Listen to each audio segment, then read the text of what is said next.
Hello, everyone, and thank you for joining us today on Polywine, where we like to take a deep dive into stories pulled from the media and have a fun time while breaking it down.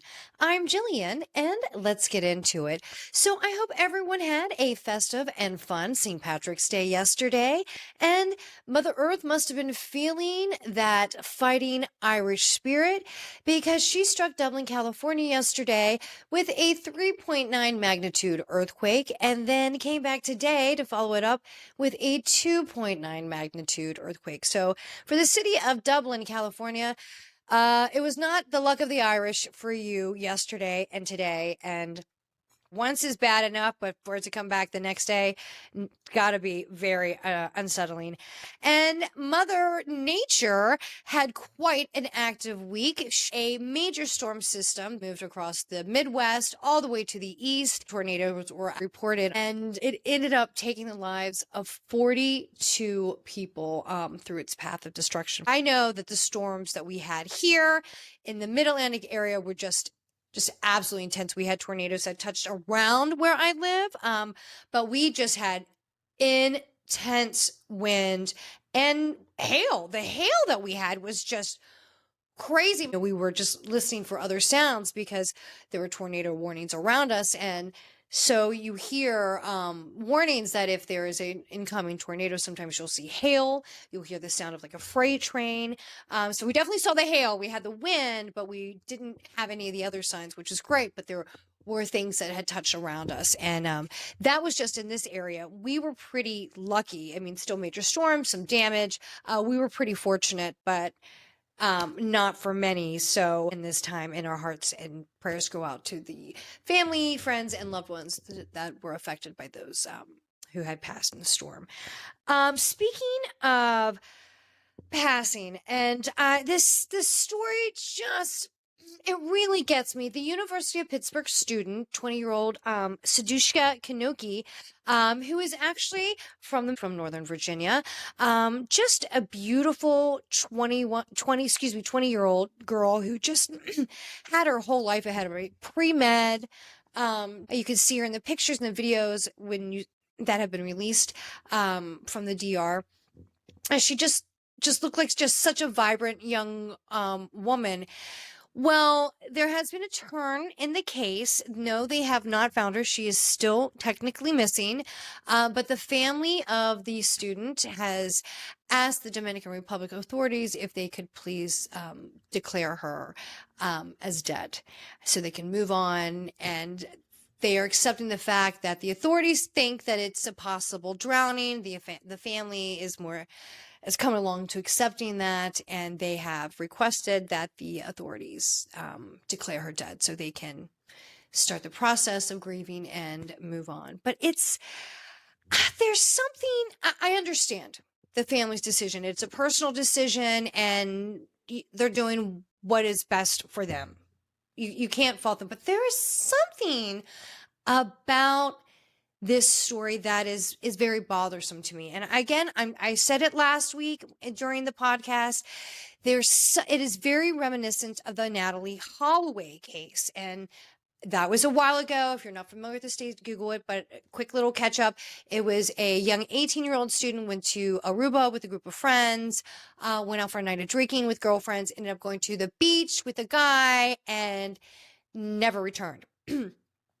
For a long time, they said she was missing, but the guy that was last seen with her ended up many, many years later, upon another case, admitted that he ended up killing her and put her body in the ocean. And I am not saying that is the case with this University of Pittsburgh student, Kanoki. I am not saying that at all. There are just so many similarities that it's bothering me, and so many things can go wrong on a beach with no cameras. How many people were there? Not just this Reeby guy who was the authorities think that he is the last person to have seen this girl, possibly was on the beach with this University of Pittsburgh student, Kanoki, for the last time. He told the authorities various different stories just because he was heavily intoxicated. Look, everybody there at that scene before she passed. They all went out there. Kanoki, her friends that she was on vacation with, they went out drinking and having a night of fun, which is what you do on vacation, especially with your girlfriends. They came back to the hotel. They all went to the beach. This is from what I'm understanding from reading various sources. And she stayed behind where her girlfriends went back to the hotel, and she stayed on the beach, and she was never seen again. Very similar to the Holloway case. Now, the gentleman who was last thought to have seen her alive has been interviewed by authorities. He was declared not a suspect, but a person of interest. They actually held his passport for a little while, so they could have him readily available if there was any more questions or to help with the search efforts or investigation. The authorities in the Dominican Republic keep saying they believe that this is a possible drowning. The evidence may be pointing in that direction, but there are other people that have been involved that want to expand the investigation and want to leave it open to other possibilities. Again, I understand that the family wants to move on and start the process of grieving. This is just got to be just a parent's worst nightmare, and I understand that you want to move on.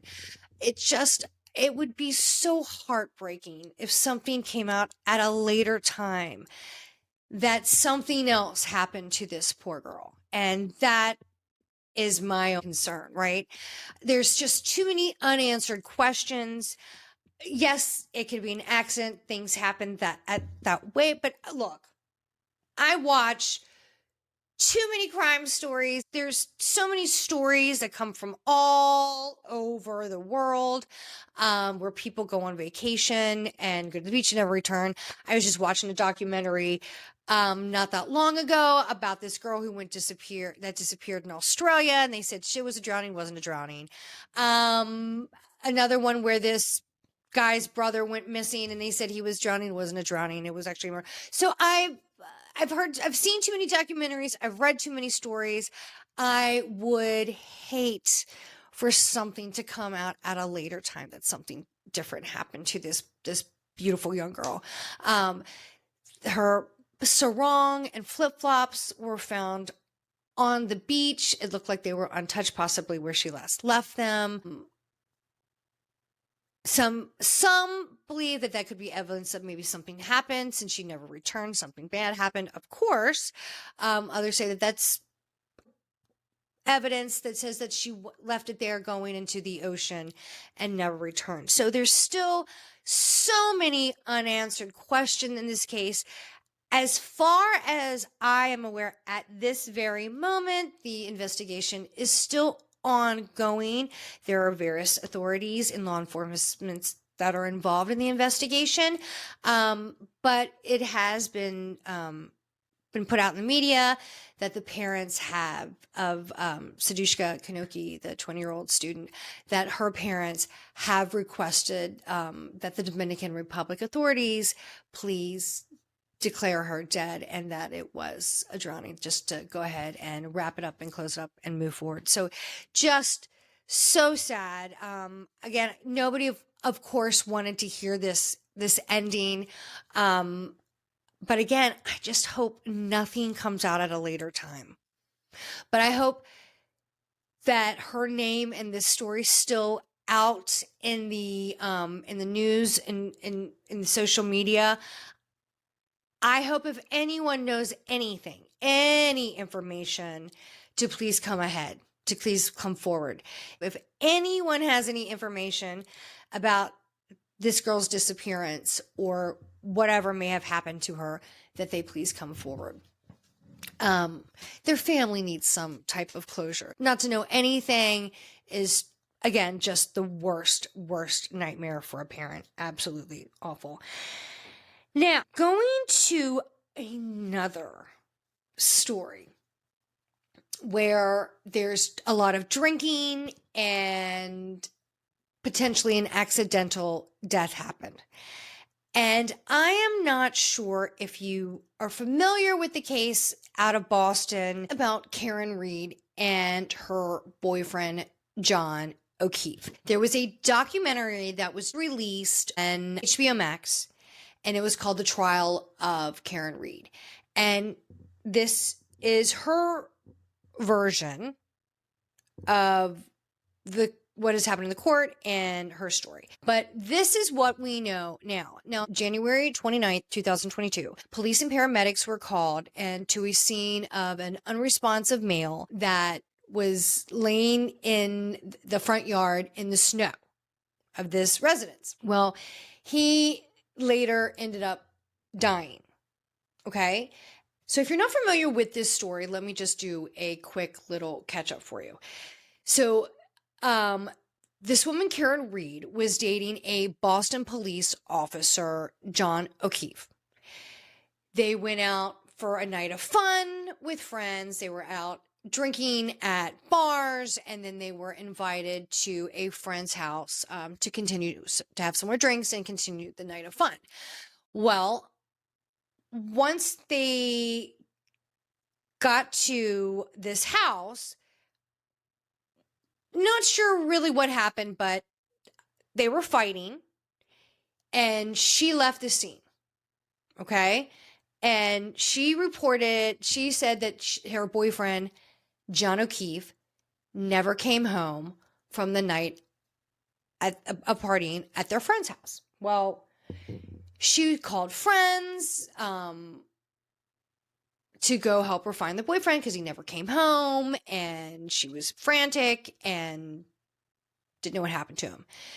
So her and her friends go out. They went to a couple places, couldn't find him, and they went back to the location of where the night before that they went to their friend's house to party. Well, they got into a fight. She left and he stayed there. So she went back to see if anybody at that house knew of what could have happened to him. Maybe he got drunk and passed out, whatever. She said every thought was going through her mind. Well, they knew nothing, and sure enough, they found him in the front yard, buried under snow, and he was unresponsive. So they called the police, the paramedics, they showed up, and of course, they take care of him, take him off the hospital, and he ended up dying of his injuries. Now, the girlfriend was arrested for like vehicular manslaughter. He ended up dying, and they didn't know if she hit him or what happened, but evidence from what the authorities gathered suggested that maybe during a fight, she backed up, hit him. He fell due to her injuries and ended up succumbing to the cold weather and dying that way. Well, upon the investigation, there has been inconsistencies in the evidence, inconsistency in stories, and this story has really taken a twist and turn. So there was a lot of drinking. The girlfriend, Karen Read, says, look, I don't really know exactly what happened in details. Again, I'm just condensing. And this documentary on HBO Max, The Trial of Karen Read, really goes into her version of the story and what kind of started to take place in the court trial. And it was interesting. So the authorities said they think that he was hit by her car, her backing up when they were in a fight. She drove off. He fell to the ground and ended up dying in the cold. Okay? Either being unconscious, whatever it may be. So this is what the authority thought. So this is why they thought it was vehicular manslaughter. This is what their evidence was pointing to. Well, she was like, look, I was heavily intoxicated. I don't really know what happened, but I don't think I hit him. So when I woke up in the morning hours and I didn't find him, and I realized he didn't come home, I started to panic because that's not like him. And he wouldn't have done that. It's not like him. It was out of a character for him. So she started frantically looking for him. And when I tell you, this woman, I mean, there's a lot of cell phone calls. I mean, you had everything that came out of the trial. So you had cell phone, you had police body cam footage, you had dash cam footage from the police car, you had testimony from the court trial. I mean, it was all there. So it was just really interesting. She's like, I don't really know what happened, but I don't think I hit him. But God, I don't know. So this is where it kind of went into vehicular manslaughter. Well, then the charges were upgraded to second-degree murder because once he passed, the police are like, well, I think the evidence points that there was a hit and run. Okay. So her charges were upgraded to second-degree murder. And it just really just spiraled quickly. So she got this team of attorneys. And interestingly enough, the team of attorneys that worked on the Kevin Spacey case just never know where these high profile attorneys come from or in what cases they've done. It's always fascinating to find that out. But those are some of her powerhouse attorneys. That's some of their history there. So, and very successful. So she has them. And when these attorneys were starting to go through the case, go through the evidence, go through some of the body cam footage, they're finding inconsistencies. And then one of the attorneys gets this anonymous call from someone, and they said, you need to look at what happened inside that house that night, because there is a house full of cops where this whole thing took place and no one's looking inside the house. So I think you need to look inside the house. Now, the scene of the crime was outside on the lawn. This is where the authorities, the Boston police, this is where their evidence has been collected, and the prosecution is saying that the crime happened on the front lawn. Well, this anonymous call says, you need to look inside the house because I think something happened inside the house. And upon the research, and they had a data forensics specialist come in and go through all the text and timelines and calls and cell phone data and computer data and all that stuff. And the data forensic specialist calls and says, someone in the house Googled how long does it take for somebody to die in the snow, something to that effect, at this time at like 2-something in the morning. And his body wasn't found for hours later. So something suspicious there. But everybody inside this house has their story's consistent, right? So something is there. And then, with the police body cam footage and the dash cam footage and, testimony from the paramedics, the cops, people on the scene, it was all over the place. Now, with these inconsistencies in evidence and testimony and all of the statements, the defense for Karen Read is saying, well, you know what? There are a lot of police officers involved here. So we think that this could be a cover-up. This evidence could support maybe a cover-up, that something else happened here at this scene. It wasn't Karen Read that hit him. It wasn't a hit and run. She didn't flee the scene and ended up resulting in the death of this man. We think something else happened in that party because the autopsy, we believe, doesn't support that he was backed up by a car and hit him and scratched him. We think something else happened because it looked like he got beat up. He looked like he was in a physical altercation. That's what some people will say reading the autopsy report. And it's just, so the fact that it turned from manslaughter to second degree, and now the defense is it's a cover up by the police. It is all over the place. So it goes to trial. They go forth with the city goes forth with the second degree murder. It goes to trial. 2 months in the court. It goes to the jury to make a decision. The jury goes to the judge and says, we can't come to a unanimous decision. We just can't do it. So the judge says, go back to deliberation, try again, which is, from what I understand, unusual.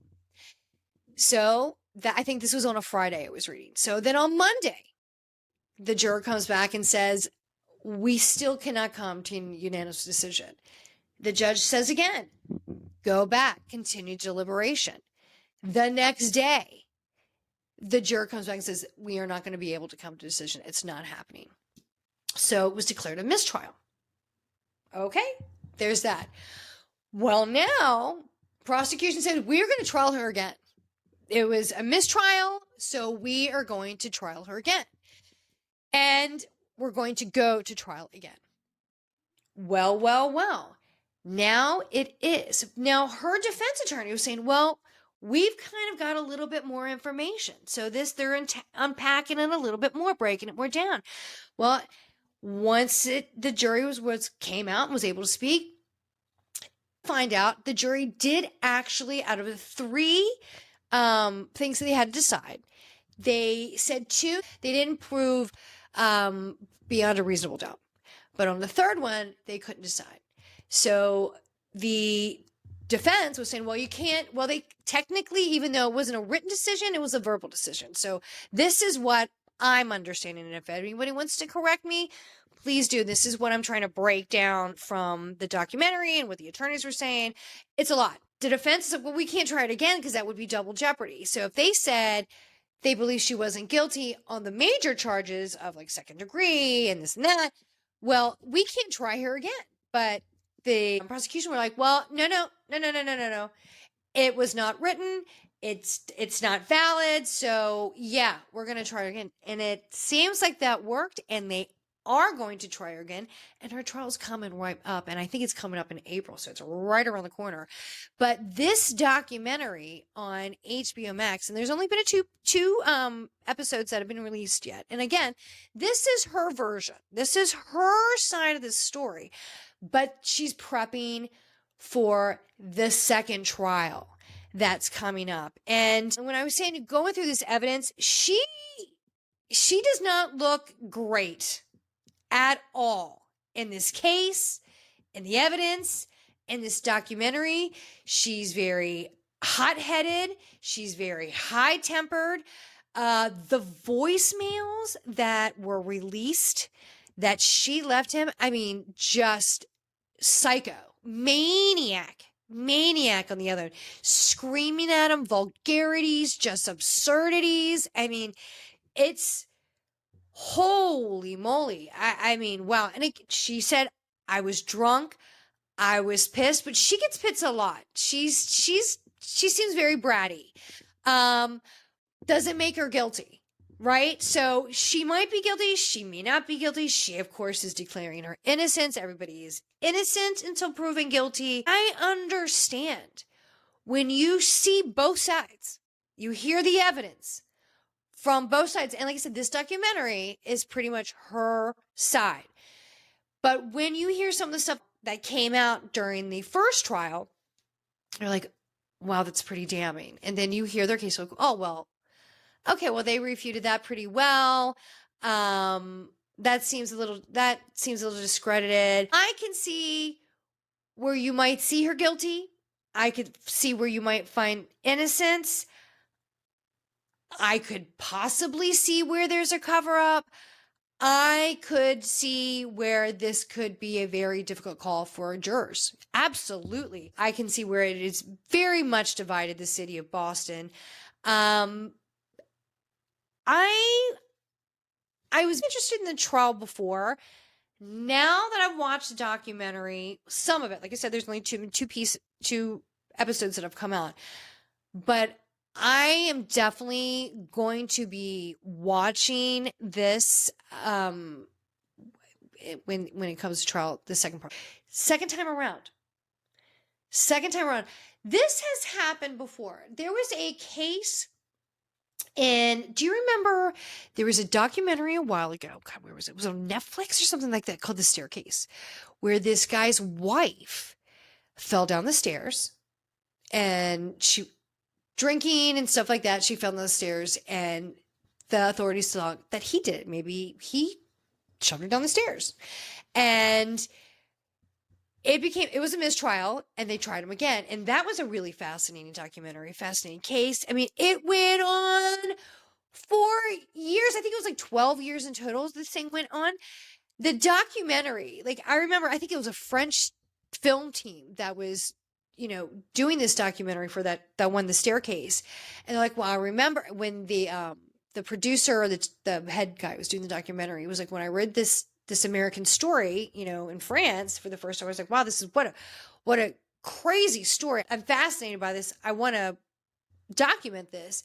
He's like, I never had any clue that when I started this very small project years ago that I would be finishing up like 12 years later. So is this going to be a similar case where it just goes on and on, delays? I don't know. But this case, she even said this trial is justice for John, because she said, I want to know what happened to him because I don't know. And just there's a lot of drinking and accidents can happen. And there's just so much uncertainty. And that's why I go back to the student in the DR. There's just so much uncertainty.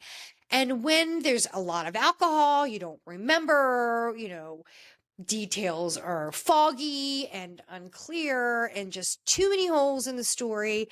You never really know. And there's just always casts of doubt. And it's just so unfair to the victim. Ultimately and unfortunately, it's just so unfair to the victim because they don't really get the justice that needs. There's never really a clear answer what happened to them. And you don't know if the person is really innocent or guilty that's on trial for the crime. So, I mean, you can have your own personal opinions, but at the end of the day, proven by the preponderance of evidence, right? So there we are. But I am fascinated by that court story. I'm fascinated to see where it goes. There are a lot of major high profile court cases coming up this year. We've got this one, the Karen Read case. We have the Diddy case. We have the Idaho murder cases coming up. I gotta tell you, Nancy Grace and Beth Harris, from all those crime shows, it is going to be a very, very busy court year, I guess. It's going to be very active, that's for sure. Now let's get into a little bit of some entertainment, some fun.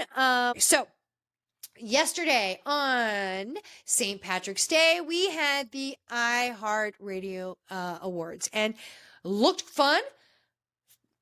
And of course, you had my guy, LL Cool J, as a host. God, I love that guy. He's just, I love LL Cool J because ladies love Cool James. Big winners, awesome event, big winners. Great to see all the musicians and everybody else that was there. But we had Taylor Swift, Mariah Carey, of course, Icon Award, Gaga, the Innovator Award, and was it Taylor Swift? Was it the Tour of the Century Award? So just to name a few out of many, a lot of big awards, great songs, great show all the way around. And the iHeartRadio Awards look so awesome and so fun. I would love to go one year. So if you're listening, Mama wants to go. I will be a side reporter. I'll be on the red carpet, whatever you need. I will be there. Now, let's move over to our closing wrap up into the wonderful world of Bravo. Now, we all love Peacock, Bravo. Traitors of this season of the Traitors, it was so good. We had the 4 winners. We had Gabby, Dolores Catania, the first housewife to be a winner on the Traitors. We had Dylan and Ivar. Well, on Watch What Happens Live with Andy Cohen the other night, we had Gabby and Dylan on there. And Gabby was saying that she or the rest of the winners had not received their payout from winning the traders. And she was frustrated. She just kept repeating, well, we haven't got paid, we haven't got paid, we haven't got paid. People, the sources there said it's really a paperwork thing. You know, they have to split it multiple ways and they're just trying to figure out how to divide it and get it. So that's what I have heard, or kind of a logistic kind of thing. But she was saying how they haven't got paid and she wants the money. She wants the money. So pay the traders. That girl earned every penny. So did Dolores. So did Dylan. Still don't know how Ivar coasted the whole way, but pay that girl the money. I think that the next season, because they're going to have to mix it up, right? I love the season of the traders. Last season was good. They had a couple of new things they threw in to kind of spice up a little bit. But I think that next season, I don't think we should know that the audience should know who the traders are. I think that the audience should be just in the dark as the other contestants of the show. I think that we should try to figure it out as well. They're in the throes of it. They're trying to figure out who's lying, who's deceiving. I want to figure it out too, because it's so easy to sit back and, you know, as a spectator and say, well, as you know who the traitor, it's so obvious when you already know who the traitor is. Well, I would like to figure it out too. I want to be suspicious of everyone else in the house. I want to try and read the little subtle clues and sometimes not so subtle clues that the traders leave or other people leave to like throw the scent onto someone or off of themselves. So I think that's what I think they should do next season, as a little kind of turn for the traders. But please pay Gabby her money and Dolores and Dylan. And, you know, I don't really know how much the royal family has. Does Ivar need the money, but pay him the money too? I don't know. It might be getting tight over there. I don't know. The economy's not so great in the UK from what I understand. So who knows? Who knows? Now, speaking of debts owed and in the Bravo universe, have you heard this Bravo feud going on about Ms. Dorit? Dorit Sutton's comment when she called you Porit the other week. Don't make that come out true. Now, I know you are going through some dark times right now, Dorit, with this divorce with PK. It sounds ugly. It sounds like it's going on for a really long time. Kyle may have got you beat. Ashley and Potomac has everybody beat for, I think, probably one of the lengthiest divorces. Maybe Kenya on Atlanta. Kenya's had a pretty lengthy divorce as well. Said Kyle seems to have that one kind of beat so far, but as she said in the last couple episodes, she's seen the writing on the wall and it's time to get the ball rolling on the divorce. Now, I don't think it really has happened yet. I think they're still separated. I don't think any paperwork at this time has been filed for divorce. I don't think so. It's still in that weird place. But Dorit, I know you're going through the divorce. I know it's really yucky. I know that I have read online and there has been swirlings and rumblings that about financial instability with you and PK. He has bankruptcy issues before with the gambling. There's been other stuff.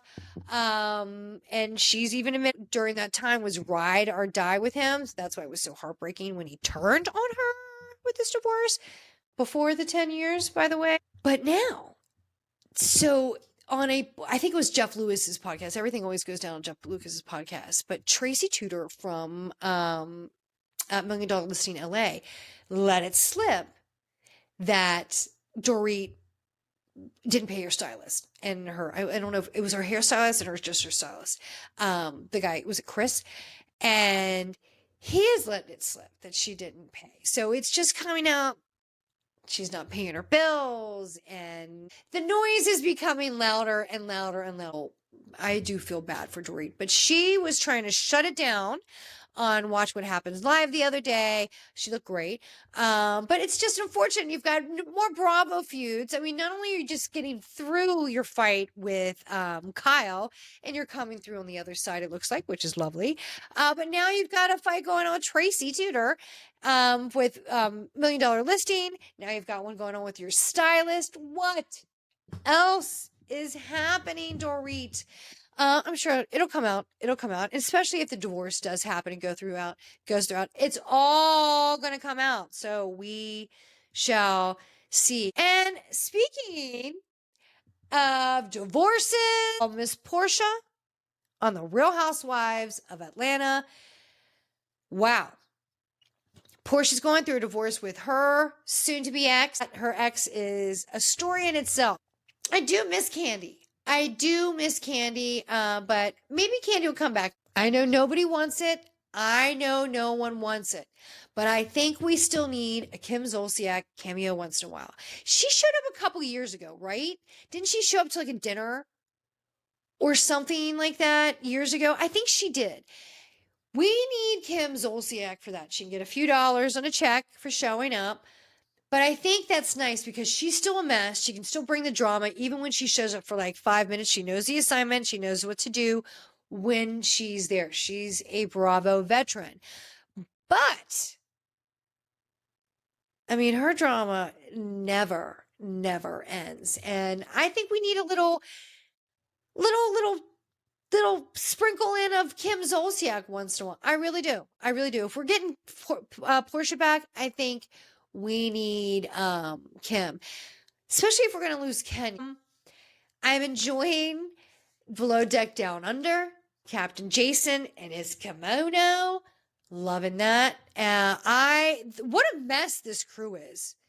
Vihan, we're looking at you. Okay. What's going on with you? Summer House. I didn't think I would enjoy you this season, but I am. But I want to get into a quick second of Southern Charm. Watching Shep Rose get dumped and him spiraling from this is very entertaining. We have watched him just be a gross for quite some time, just totally using women everywhere he goes. So to see a girl just totally use him the way he's done that to so many, what a full circle moment. And for a woman to watch another woman do that, to a guy that's just done that to so many women, we're all watching it with a little bit of sigh and a golf club going, well, it was bound to happen and she did it better. I said it the other day, and when Levis said it the other week, when Madison was on the phone with her in the Bahamas, at the amazing Bahama that I love so much, when she said, these 40-year-old men that have been playing this game for a really long time, when they find somebody younger that they're really into, and these girls know the game better and play them better than the guys ever played the game, it makes them feel old and in their 40s. And it's an awakening moment for them. It's a punch in the gut, and it makes them feel old. And it's a bitter pill, that's for sure. And it's kind of entertaining to watch. I'm enjoying it a little bit. So I didn't think I was going to enjoy Southern Charm, but I am. But what's going on with Whitney? What a mess Whitney has been.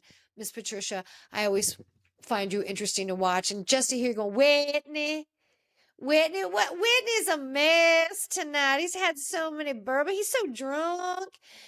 Watching Miss Patricia cracks me up always. I don't always agree with her, but she cracks me up. But Whitney, you're a little bit of a mess this season. So don't come in there judging people when we're judging you right now, Whitney. Messy. But I am enjoying it a little bit more than I thought. Well, thank you so much for everyone for joining us today on Poly1. So please, if you have anything that you want to discuss, talk about, correct, please follow us on Instagram, and please follow Polywine. Follow, like, and subscribe wherever you get your podcast in your feed. Thanks so much and have a great day. See you soon.